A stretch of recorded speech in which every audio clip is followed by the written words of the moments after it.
आज हमारे एक नई वीडियो के साथ जिसमें हम जानेंगे कि एक्यूमुलेटर के ऊपर आइस क्यों आती है। अभी हम इसमें एक कंप्रेसर चेंज कर रहे हैं, इन्वर्टर कंप्रेसर। यह है VRV3। ये देखिए, यह है VRV3। इसका 12 HP का इसका इन्वर्टर कंप्रेसर ख़राब हो गया था, वाइब्रेशन कर रहा था, तो हमने इसको काटा। वाल गैस हमने होल्ड कर दी जो इंडोर में, और ये सर्किट इधर वाला हमारा कंटिन्यू चल रहा है। अब हमने इसकी कंप्रेसर काटा तो ये देखिए इसके ना एक्यूमुलेटर पे आइस आ रही है। ये देखिए, दिख रहा है आपको?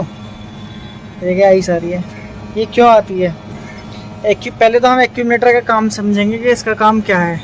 इसका काम ये है एक्यूमुलेटर का कि जब हमारा कंप्रेसर चलता है तो कंप्रेसर से गैस डिस्चार्ज होती है, वो जाती है असेंबली में। असेंबली से सीधा ये 4 वाल्व के थ्रू कंडेंसर में जाती है, और कंडेंसर से सीधा लिक्विड में कन्वर्ट होकर नीचे इंडोर में चली जाती है। अब जब इंडोर से आती है तो बहुत सी बार ऐसा होता है कि इंडोर के फ़िल्टर गंदे होते हैं, या कूलिंग कोयल गंदी होती है, या XYZ इंडोर से लिक्विड में ही आ रहा है, आउटडोर में रेफ्रिजरेंट वो वेपर में कन्वर्ट होकर नहीं आ रहा। तो वो लिक्विड अगर कंप्रेसर में डायरेक्ट जाएगा तो कंप्रेसर ख़राब होने के चांस हो जाते हैं। तो वो कंप्रेसर में ना जाके वो जाता है पहले एक्यूमुलेटर के अंदर। एक्यूमुलेटर में हमारा जो ऑयल होता है, ये है पाइप हमारा, ये रहा सेक्शन। ये सेक्शन होता हुआ 4 वाल्व के थ्रू सीधा ये गया हमारे एक्यूमुलेटर के अंदर।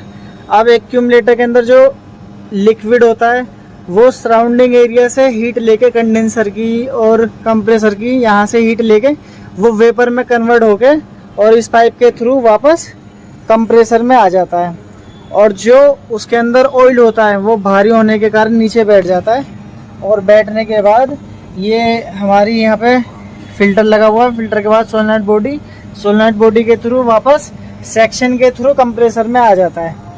अब ये जब हमने इसमें कंप्रेसर काटा तो काटने के बाद जो इसके अंदर एक्यूमुलेटर के अंदर ऑयल होता है, ऑयल के साथ रेफ्रिजरेंट मिक्स होता है, तो वो मिक्स के कारण इसमें आइस आती है। ठीक है, और कोई रीज़न नहीं है, यही रीज़न है। और जो हमारा कंप्रेसर है, मैं आपको कंप्रेसर दिखाता हूँ। ये है ख़राब कंप्रेसर।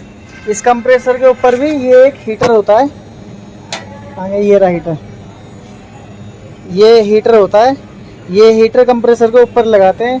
इसका भी रीज़न सेम यही होता है कि जो हमारा कंप्रेसर में ऑयल होता है वो ऑयल रेफ्रिजरेंट के साथ मिक्स ना होए, उसको अलग अलग रखे, गर्म करके रखता है, ताकि कंप्रेसर और कंप्रेसर में जो रेफ्रिजरेंट है वो और ऑयल दोनों की प्रॉपर्टीज़ अलग अलग रहें।